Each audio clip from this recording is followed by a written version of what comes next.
Hello అండి అందరికీ. మనందరికీ తెలుసు ఒంగోలు జిల్లాలో టీడీపీలో కీలకమైన వ్యక్తి వీరయ్య చౌదరిని చంపి దాదాపు 10 రోజులు పైన అవుతున్నా కానీ పోలీసులు మాత్రం అధికారికంగా ఇప్పటివరకు కూడా ఎలాంటి నిర్ణయాన్ని ప్రకటించలేదు. ఏదైతే హత్య జరిగినప్పటి నుంచి పోలీసులు వాళ్ళు చాలా కష్టపడి ఇన్వెస్టిగేషన్ చేస్తున్నారు. ఇన్వెస్టిగేషన్లో చాలా సాధించారు, అంటే చాలా విషయాలు తెలుసుకున్నారు.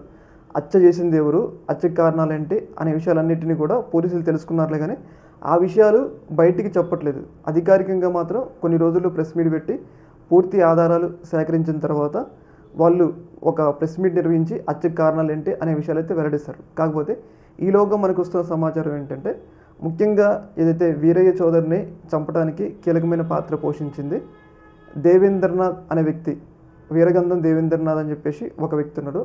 ఆ వ్యక్తి వల్లే ప్రాథమికంగా ఈ హత్య జరిగిందన్నట్లుగా పోలీసులు అయితే నిర్ధారణ చేశారు.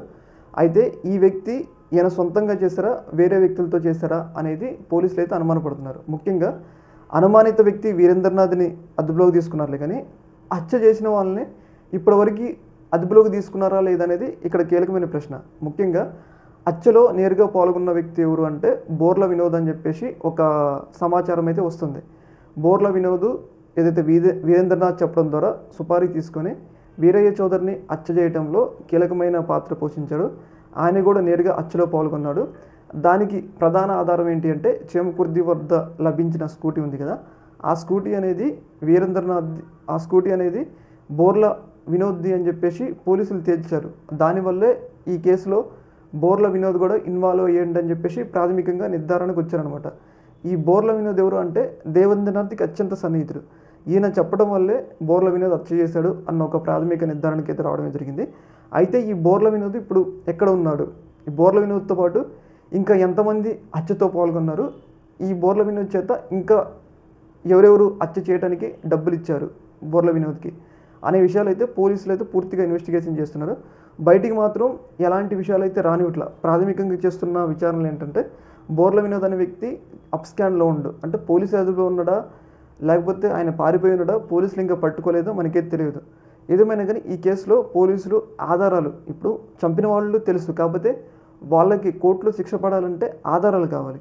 ఈ ఆధారాల కోసం పోలీసులు చాలా కష్టపడుతున్నారు. వాటన్నిటిని సేకరించి పక్కా ప్రణాళికతో ఏదో ఒక రోజు ప్రెస్ మీట్ అయితే నిర్వహిస్తారు. ఎందుకంటే ఈ కేసు అనేది అటు ఏపీ ప్రభుత్వంలో కీలకమైన టీడీపీ నేత కాబట్టి పోలీసులు కూడా చాలా సీరియస్గా తీసుకున్నారు. ప్రభుత్వం కూడా చాలా సీరియస్గా ఉంది ఈ కేసు మీద. అందుకోసం అని చెప్పేసి పోలీసులు పూర్తి వివరాలు సేకరించిన తర్వాత ప్రెస్ మీట్ పెట్టాలని చెప్పేసి వాళ్ళైతే అనుకుంటున్నారు.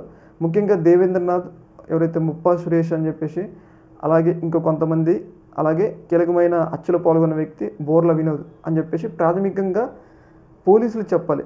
బయటకు వస్తుంది ఏంటంటే, బయట వ్యక్తులు చెప్తుందంటే ఈ బోర్ల వినోద్ ఇన్వాల్వ్ అయ్యిండు. ఎందుకు ఇన్వాల్వ్ అయ్యిందంటే అక్కడ చేమకుర్తి వద్ద ఒక స్కూటీ దొరికింది, ఆ స్కూటీ మీద రక్తపు మార్కులు ఉన్నాయి. ఆ రక్తపు మార్కులు ఉన్నాయి కాబట్టి ఆ స్కూటీ బోర్ల వినోద్దే కాబట్టి ఆయన ఇన్వాల్వ్ అయ్యిండు అని చెప్పేసి పోలీసులు తేల్చారనమాట. దాని ద్వారా ఈ వ్యక్తిని అదుపులోకి తీసుకొని విచారిస్తున్నట్లయితే సమాచారం వస్తుంది. ఇంకా పూర్తి వివరాలు అనేది పోలీసులు చెప్పాలి. ముఖ్యంగా దేవేంద్రనాథ్ అండ్ కో బ్యాచే ఈ హత్యలో కీలకమైన పాత్ర పోషింది అనటంలో ఎలాంటి సందేహం అయితే లేదు. చూడాలి మరి పోలీసులు ఎలాంటి విషయాలు అధికారికంగా చెప్తారండి. ఈ యొక్క అంశంలో మీ యొక్క అభిప్రాయాన్ని కింద కామెంట్లు తెలియజేయండి. ఓకే మరి.